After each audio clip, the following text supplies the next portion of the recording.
Hey, what's up YouTube? Douglas81 back again, finally. You know, things get in the way, life happens. Wish I could make these videos every day. Anyway, we're back today. We're going to switch it up a little bit different from the Savage last time. We're going to talk about this Bear Charge compound bow. This is another weapon in my arsenal of things to shoot and generally hunt with. And I'm going to talk to you today about some of the features of this compound bow. The specifications, going to give you some nice pictures and video. We're going to shoot some targets from different distances, see how they kind of group. I'm not the greatest archer in the world, but I'm not bad, and this bow really helps me out a lot. We'll talk about some general bow maintenance, some of the nice things that this bow can do that a lot of other intro level bows can't do. Some of the things that came with the package, the quiver, sights, Whisker Biscuit, we'll talk about all that. And just give you an overview of this bow in general, the Bear Charge. Let you know my thoughts on it. So let's jump right into it. Okay, let's look at some of the specifications of this bow. This picture here is actually from the 2011 Bear catalog. And that's the same year as the bow that we're talking about, 2011. It was actually the last year that they made the Charge. You can't actually order this bow any longer. But I'll talk about also some comparable bows and just, you know, the Bear quality in general. So this Charge here, we have 305 feet per second for the speed that it shoots at, 3.7 pounds for the total weight. I believe that's the weight without the attachments, quiver, sight, and all that. So just the Bear bow itself. Bear bow, no pun intended. 7 3/4 inches for the brace height, and 30 inches for axle to axle. Now you've got a couple options with draw weight. You can get the 50, 60, or 70 pound draw weights, and those are the maximum draw weights. So the 50 is actually a range from 40 to 50, and the 60 is from 50 to 60 and 60 to 70 for the 70. Draw length range 26 to 30 inches. That's every bow has that range. Each of those weights will have those ranges. That's a range that you can switch on your own, which is a huge feature of this bow, and I'm going to talk a lot about that as well.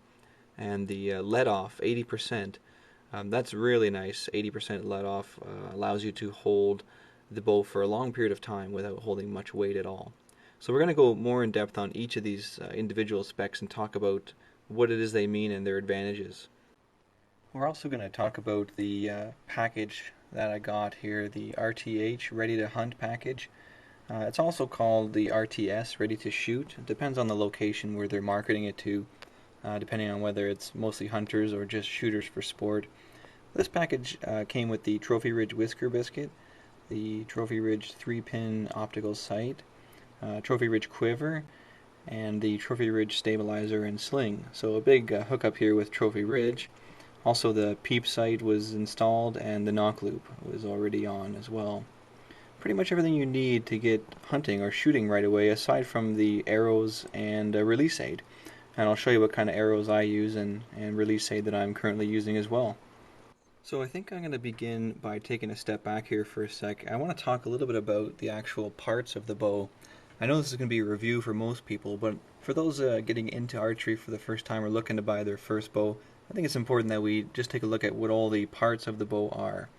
Starting at the front of the bow, we have the riser. It makes up the majority of the vertical part of the bow and usually makes up the majority of the weight as well. Attached to the riser, we have the limbs at the top and the bottom, and the limbs are held in place at the limb pockets. The top of the bow has the idler wheel, and the bottom has the cam. That's a single cam in this case, so only the cam on the bottom. Between the cam and the idler wheel, obviously, is the bowstring, and on the bowstring we have the peep sight. And just below that we have the loop, or the D loop, where you knock your arrow. On the riser, just below, is the sight, in this case the 3-pin Trophy Ridge sight. Below that we have the Whisker Biscuit that holds your arrow. Underneath that is the grip, which is currently covered by my thumb. Below that we have the sling, and that's just a means of holding on to the bow. In front of the sling we have the stabilizer, and on the opposite side, which is a bit obscured by the picture, is the quiver, which holds the arrows.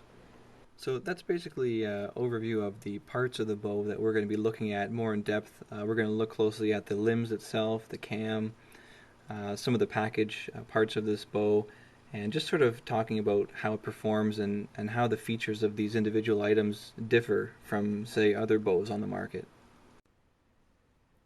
Okay, so looking at the limbs, we can see that it's a split limb instead of a solid limb, so there's two pieces instead of one piece. Haven't really read much in the way of advantages versus disadvantages on split limb versus solid limb, so not too much to worry about there. I think it's sort of personal preference.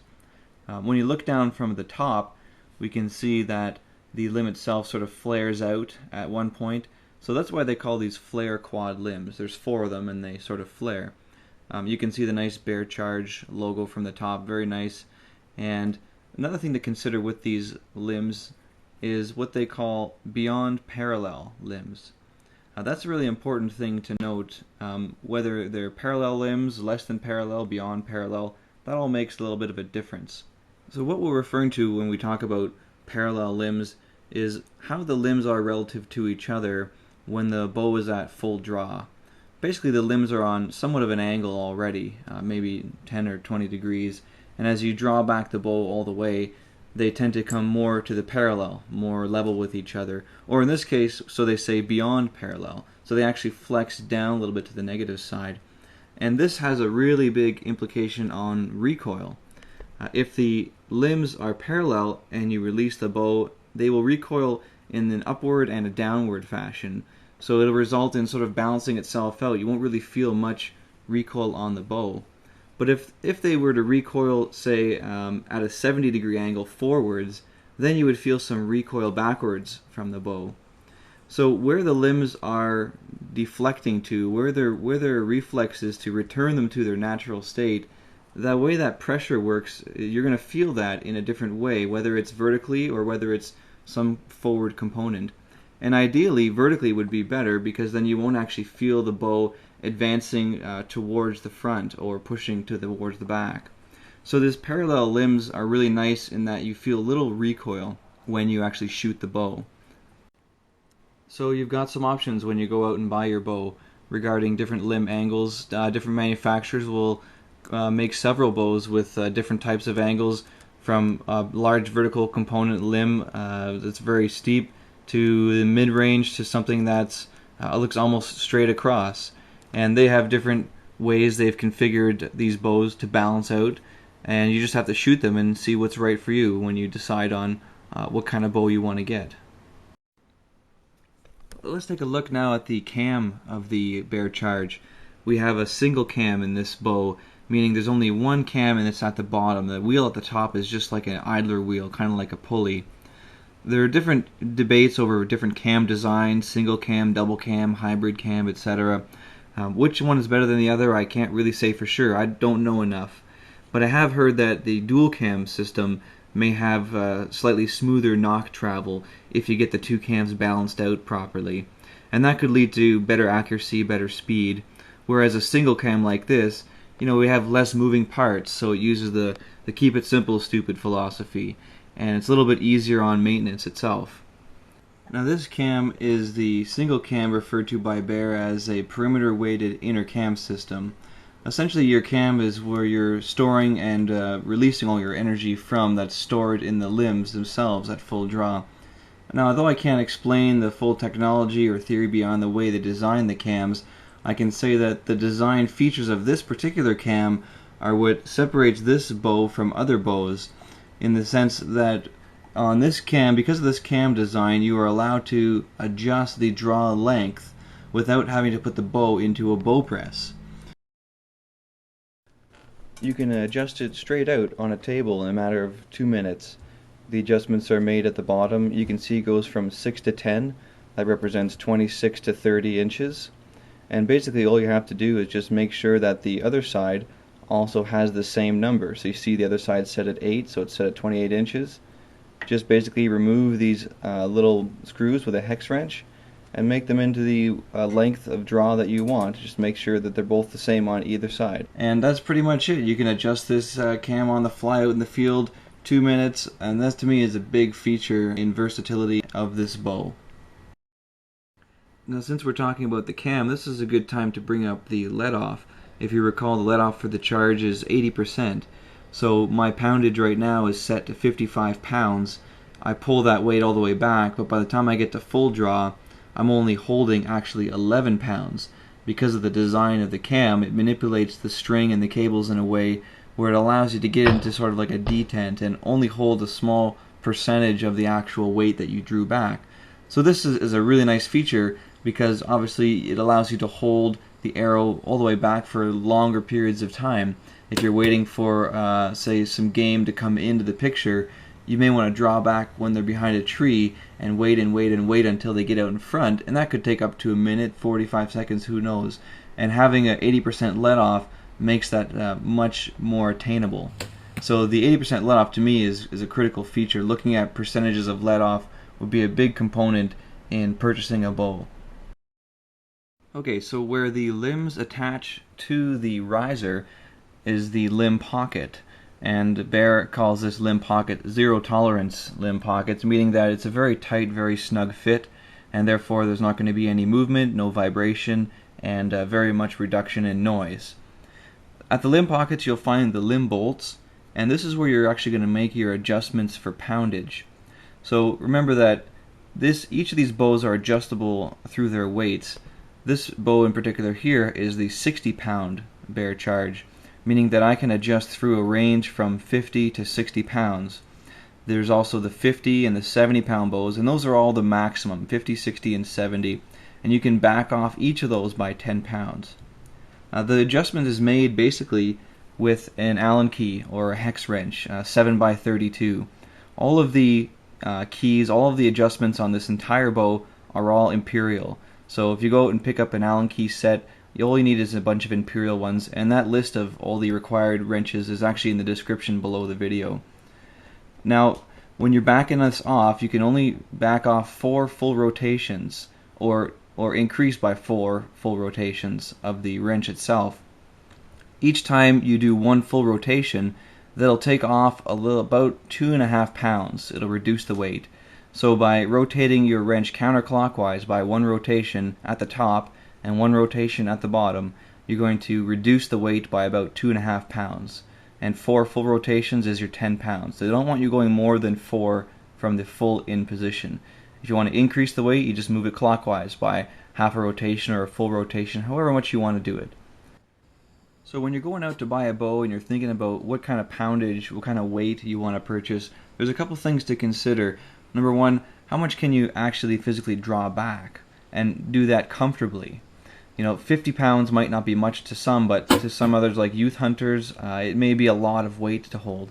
There's a tendency for people to outdo it and overdo it and buy bows that are 60, 70, 80 pound draw weights, and they struggle to get the bow back to full draw, and that really destroys your consistency and your accuracy. So don't overdo it. Find something that's comfortable for yourself.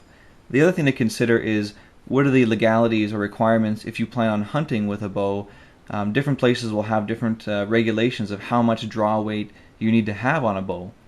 For example, in Ontario, for deer, you need around 40 pounds as a minimum for draw weight, and for moose, almost 50 pounds for draw weight.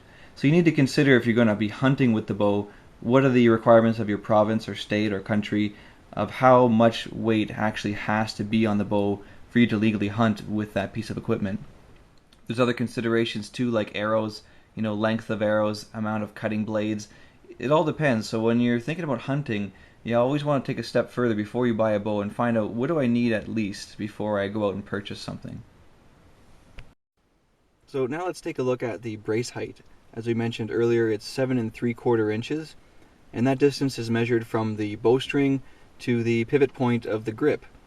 Now brace height plays a big factor into the shootability of the bow, in the way of speed versus accuracy.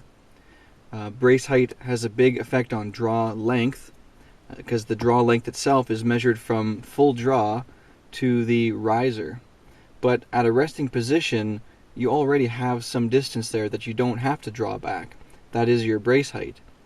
So my draw length is set to 28 inches, but in reality I'm really only pulling back about 20 inches, as the brace height makes up the difference. So if brace height is less or more, that will affect how much I'm actually drawing back on the bow. Shorter brace height equals longer draw, and more draw generally means more power and more speed on the arrow. However, longer draw also means that you are in contact with the arrow for a longer period of time throughout your entire shot, and that's more time to influence the arrow in a negative way, maybe through unintentional hand torquing or twisting. So this can also lead to negative effects on accuracy. Longer brace heights will require you to draw back less on the bow, where you will have less time to influence the arrow through its travel, and some improvements on accuracy can be seen downrange. So there's a trade-off between short brace height speed and longer brace height accuracy. Now typically brace heights range between 5 and 9 inches, and the bear charge is sitting at about 7 3/4, so that's leaning more towards the accuracy side.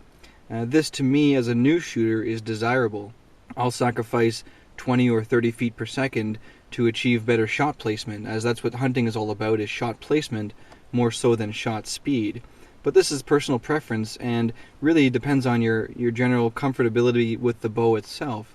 You know, as you get better and improve on your accuracy technique, you can maybe look at bows that have shorter brace heights to get that extra speed with the same accuracy.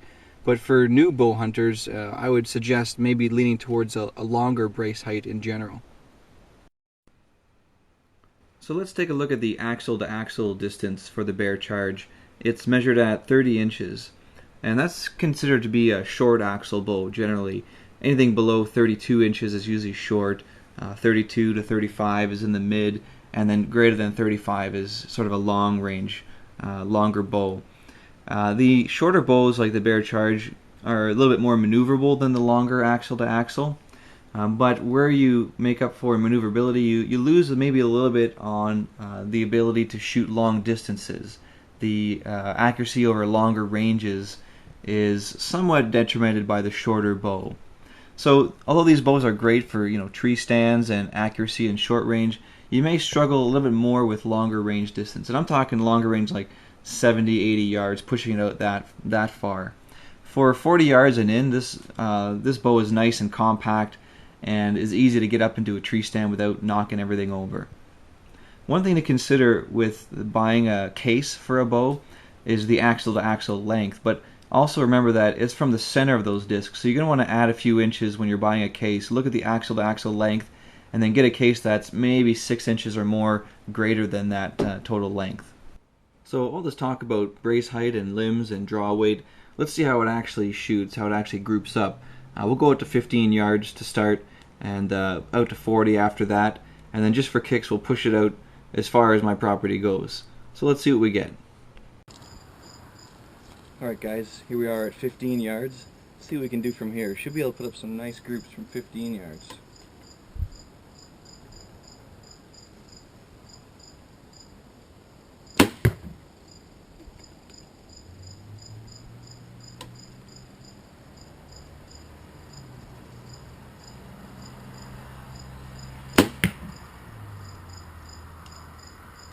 We'll just do groups of 3. I find groups of 3 is something that works for me.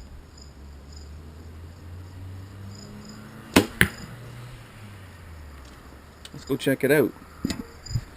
Da da da da da da.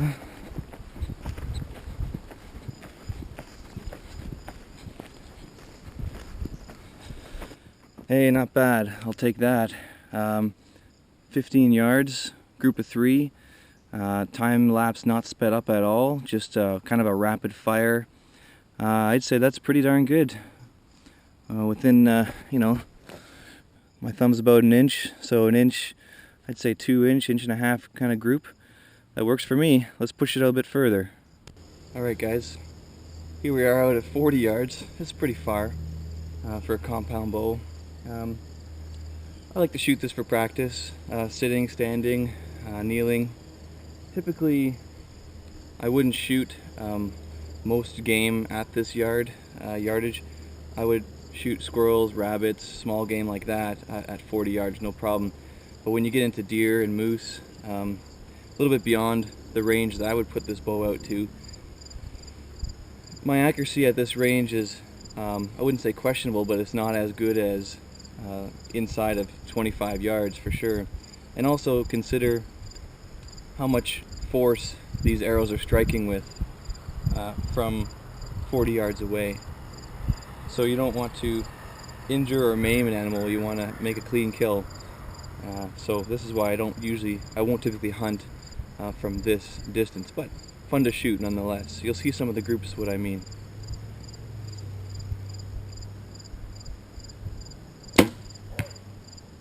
From this distance I'm using the red pin.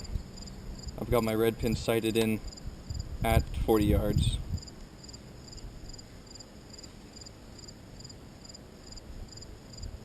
You can also hear, obviously the bow's not super quiet, and the further you are out, the more chance your game has to run away between their shot, leaving the bow and hitting the target. Alright, so I seem to have a decent group, a bit off to the right. Let's take a walk out there and see what we got.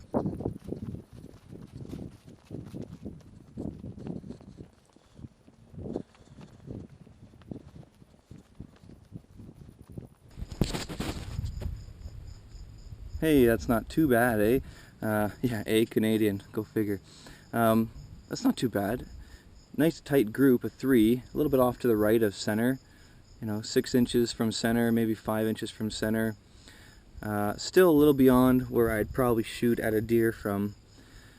Although, if I get a little bit better, if I improve and have more consistency, then reasonably I could probably shoot that. I have to calculate maybe the actual impact poundage at that distance and see what it comes out to. I'll see if I can figure those numbers out.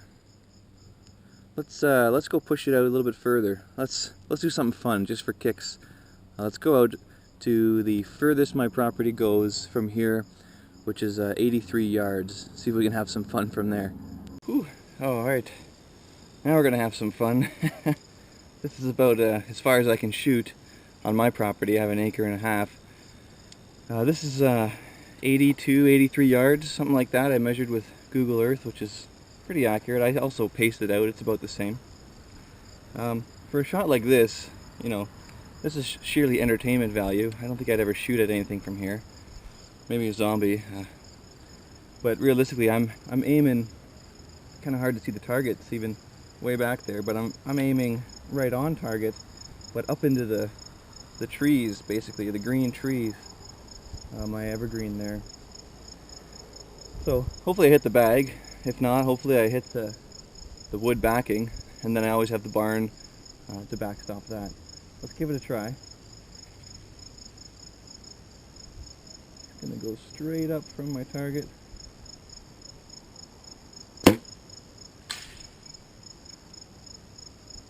That sounded like I hit the tree on that one. That didn't sound very good at all.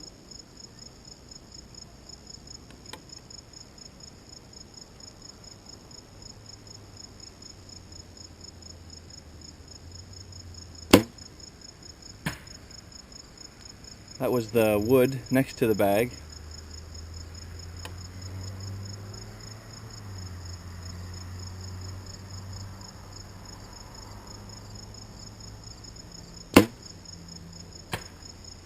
And that was the barn. Not very good.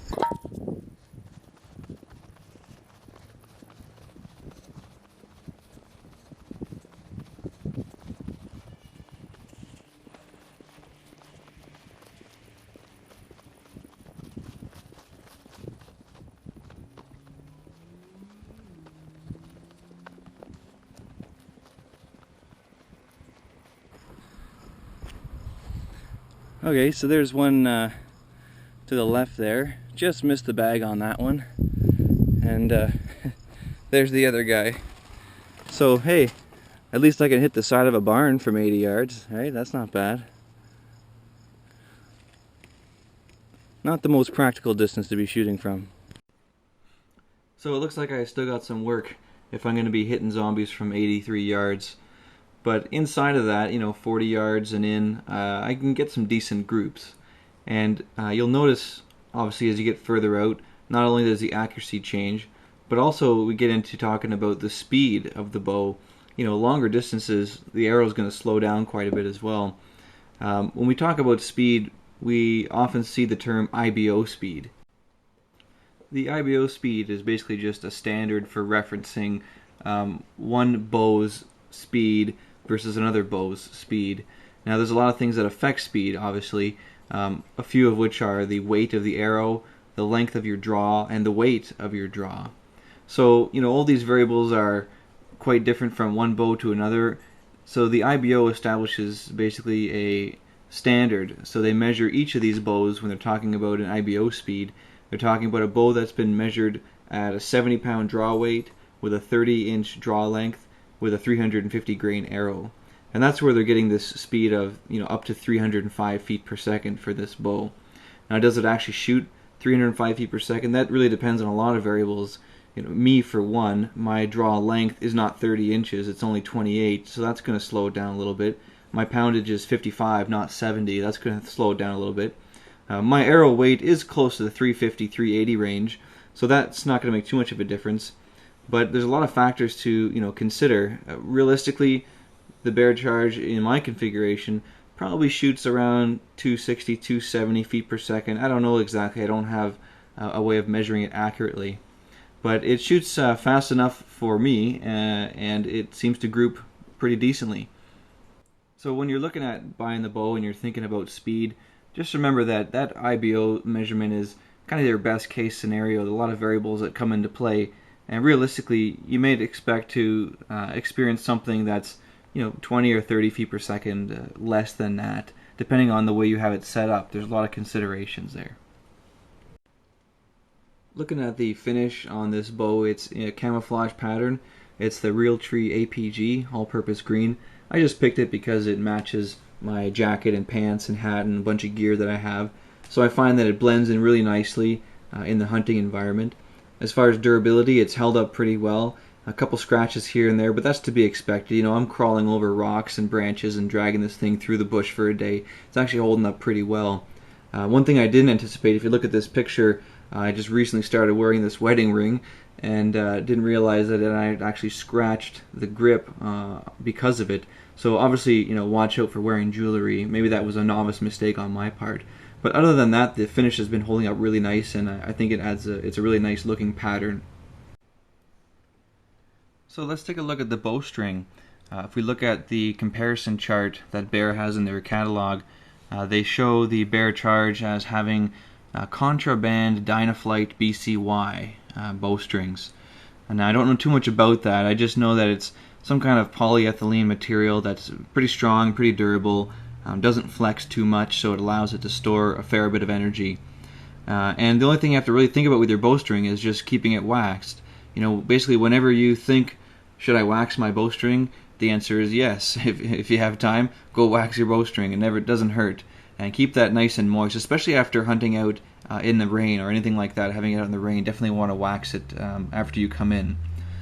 Now on the bowstring we have the Peep Sight. This came installed already. Pretty basic sight. I find it doesn't get caught up too much when you pull it back at full draw. Some people complain that sometimes there's one of the strings in line with what you're looking through the sight. I find that's not an issue with me. It doesn't often do that, and even when it does, I can usually see right past it anyways. But the bow string Peep Sight is adjustable. You just move the little piece at the top and the bottom, and you can move the Peep Sight up and down within the string itself. So you want to make sure that's set for your proper height adjustment. Just below the Peep Sight we have the knock loop, the D loop in this case, that came installed already. Some kind of very fine braided material. Seems to be holding up pretty well. I mean, I've put at least 300 rounds, arrows, through this bow in the last 2 years, so it's holding up pretty good. I haven't got a new one yet, but maybe in a couple years I'll probably grab one if I see it wearing. Looking at the grip, nothing too fancy here. Basically just molded into the contour of the riser itself. Nothing's been added to it, just the Bear logo has been screwed on there, and that looks pretty nice. Doesn't really affect the grip at all. Fits my hand pretty nicely. I grip it with my left hand and draw with my right. That makes this a right-handed bow, and it seems to be pretty comfortable for me. No issues here whatsoever. You can hold it with or without the sling. The sling also came with it, nice little braided sling, and sometimes I use the sling and not always. Attached to the front of the sling is the stabilizer, and these two components did not come attached. I had to screw them in separately. Very straightforward procedure there. The stabilizer itself is the Trophy Ridge Shock Stop Light stabilizer. Basically, it serves to absorb vibration, improve stability. Pretty standard stabilizer. It's got a rubber exterior, screws into the hole in front of the sling. I don't know too much about stabilizers in general. I know there's a lot that you can do in terms of research, but this one came with the package and seems to balance the bow out pretty well. Looking up the bow at the arrow rest, we have the Whisker Biscuit. Kind of looks like a biscuit shape, circular, and looks like little whiskers inside. It kind of like brushes or bristles. Basically, it just serves to hold the arrow while you're pulling back to full draw and while you're releasing. And the feathers or veins of the arrow themselves just sort of fly right through the material, and it doesn't slow it up too much. Some people prefer a drop away arrow rest, but I haven't had any issues with this at all. There are adjustments on the Whisker Biscuit for windage, so you can move it left or right using a 5x32 Allen key. And just remember that when you're adjusting the Whisker Biscuit for left and right windage, you always want to move it in the direction that you want your shots to go. It's opposite of adjusting the sights in front. Because it's in the rear, you have to move it towards where you want your shots to go, not to where your shots did go. Looking at the sight, we got the Trophy Ridge Punisher 3-pin sight with this package. Has the glow ring around the outside to improve visibility on low light. Came with 3 pins. I have mine set to 15 yards, 25 yards, and 40 yards. And those 3 pins are easily adjusted on the side, basically using a 3x32 hex wrench or Allen key. You also have adjustments for windage and elevation, and they've got nice increments, so it's pretty easy to see where you are adjusting it to. And those are using the 9x64. And it also has a little screw-in hole that you can attach a light or something else like that if you wanted to. I don't foresee myself doing that, but it does have that option. Has the level for accuracy and balancing and making sure that your shot's going to be on the level. So overall, this sight's pretty good. I have no issues with it. You can even there's some room to add a couple more pins if you want. Some people like 5 pins, but this works pretty well for me. No complaints about this sight whatsoever. The Trophy Ridge 6-shooter quiver came with the package. This holds your arrows, enough for 6 arrows. Came with 2 sets of inserts, so you can have different diameter arrows if you need. And it seems to secure them pretty nicely. It doesn't shake or rattle too much on the bow. It's pretty secure once the lock is down. It's got a nice, easy, quick release lock. You just flip it up or flip it down, and it slides right out, no problem. I like having 6 arrows because you can have a variety. I've got some that I use when I go hunting. I'll take field points and small game heads, and then throw some Rage 3 and Excaliburs in there, and you're pretty much ready for anything if the right time of the year is there. The quiver, I do have one issue with it, and that is where it does mount to the actual bow. It's just this basic plastic mount, and if you look really close, you'll see there's actually a crack in it. And that may have been me over tightening it, I don't remember, but it does have a crack in it. Still functions normally, but at some point I may have to replace it or maybe put a washer or something in like that. Otherwise, it's a pretty good quiver, pretty standard, pretty easy.